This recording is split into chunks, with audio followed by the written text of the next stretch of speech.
Center for the Ethiopian Educational Information and Communication Technology presents Educational Satellite Television Programs.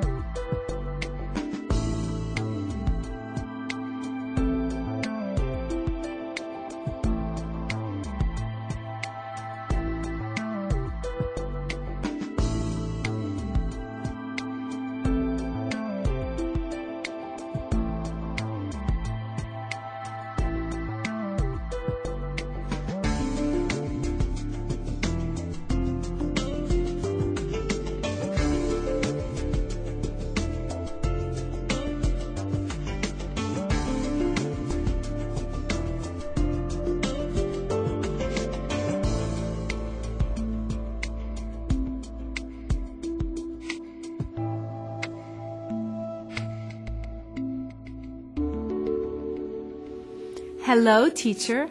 Hello, students. Welcome to today's lesson on the history of the struggle of the nations, nationalities, and peoples of Ethiopia against oppression. This is our third lesson on this topic. Last time, we focused on the outbreak of the Ethiopian Revolution in 1974. In this lesson, we will turn our attention to the ways in which the peoples of Ethiopia struggled against the oppression of the Derg. This struggle is commonly known as the Second Woyane movement.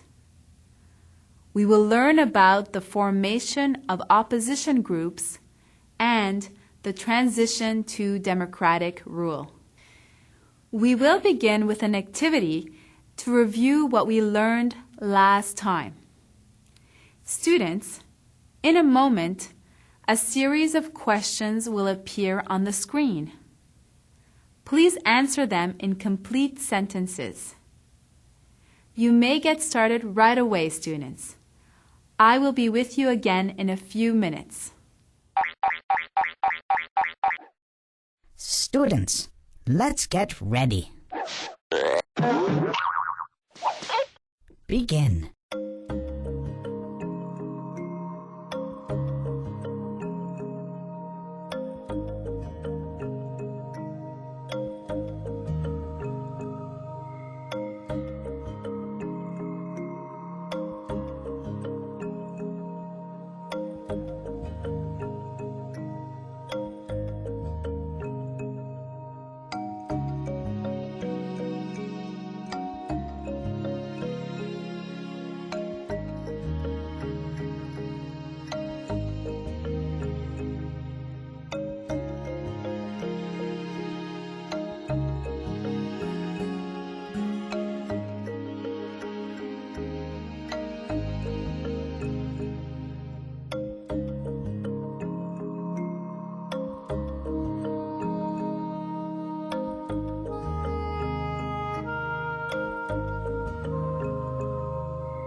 Time's up.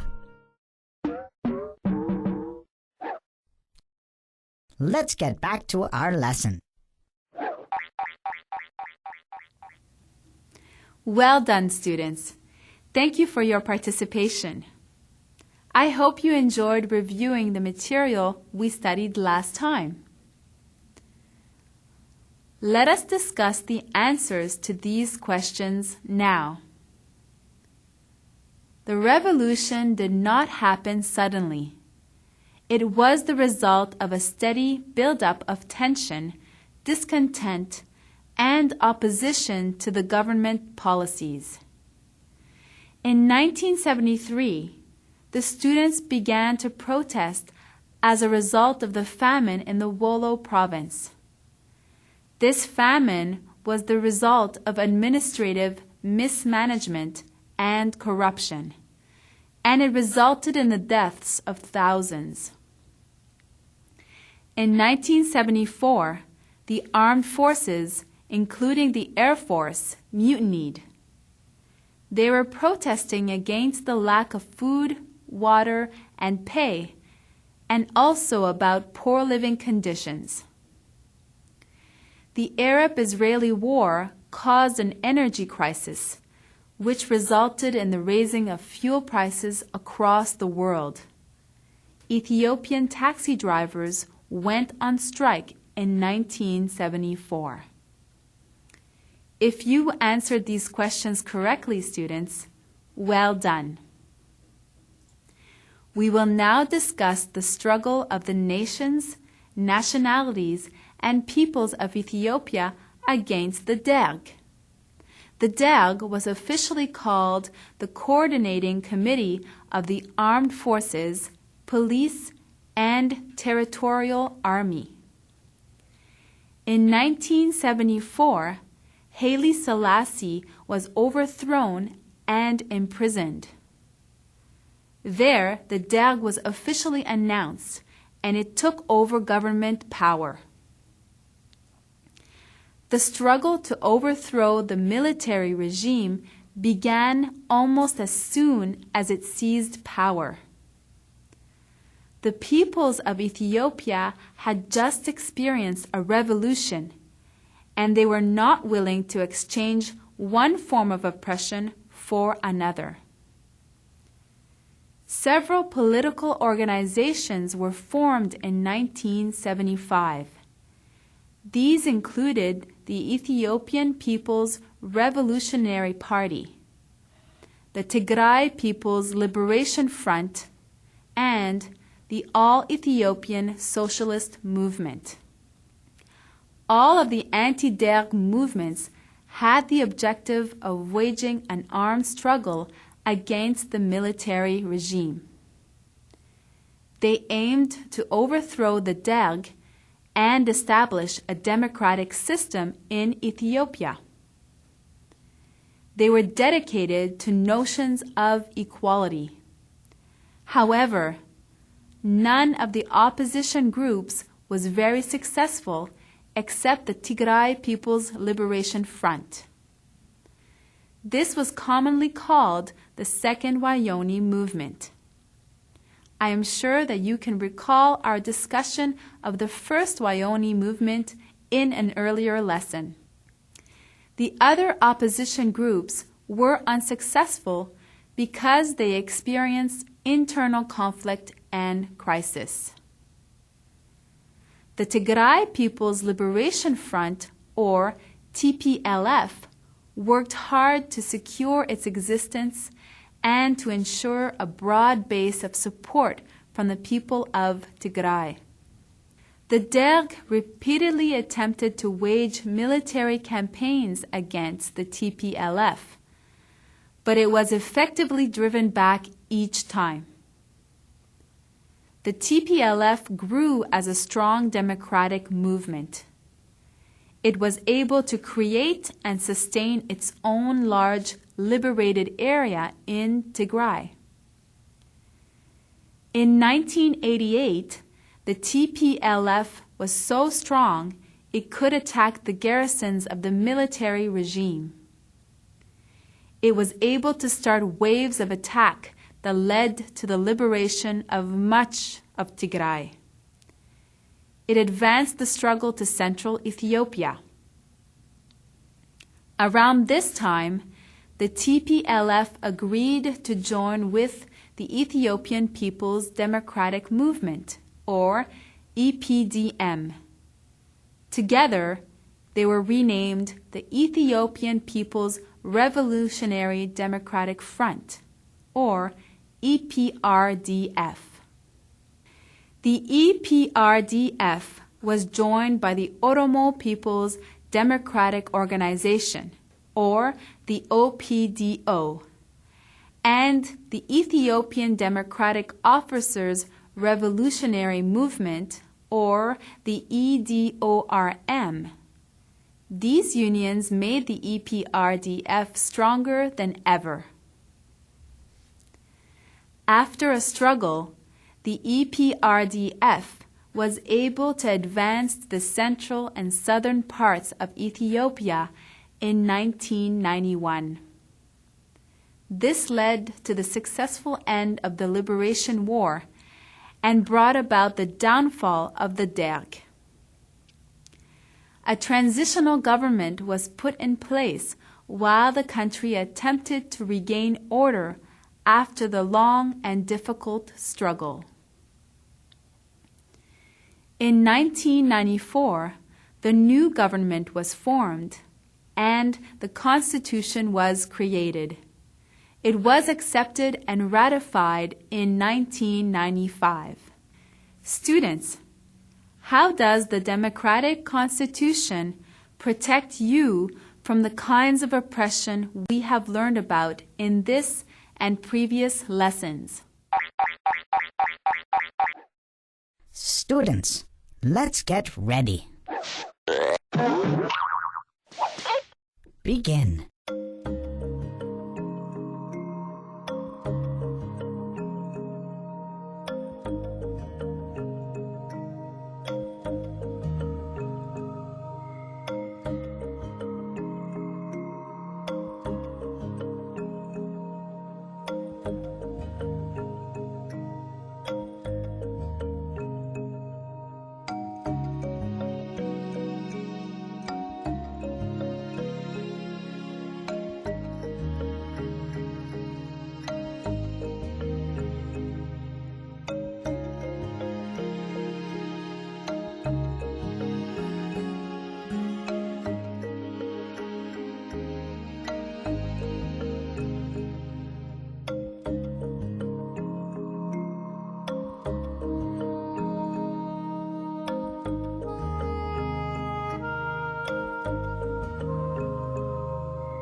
Time's up. Let's get back to our lesson. Welcome back. The nations, nationalities, and peoples of Ethiopia have struggled against oppression in various ways. The source of oppression in each case has been corrupt and unjust government systems that allowed the people to be abused or exploited. The FDRE Constitution is a democratic law. It is based upon notions of equality and human rights. The federal system divides power between the central government and the regional governments. This system means that no part of government can become a central, unlimited power. The Constitution safeguards Ethiopian citizens against oppression. It is necessary for Ethiopians to recognize the importance of equality and to work together to uphold the values of the Constitution. Students, this was the last of 3 lessons we have had on the struggle against oppression in Ethiopia. In this lesson, we focused on the struggle against the Derg. We also discussed the transition to democracy and the benefits of the FDRE Constitution. In our next lesson, we will learn about equality and the notion of affirmative action. Until then, thank you, teacher. Thank you, students.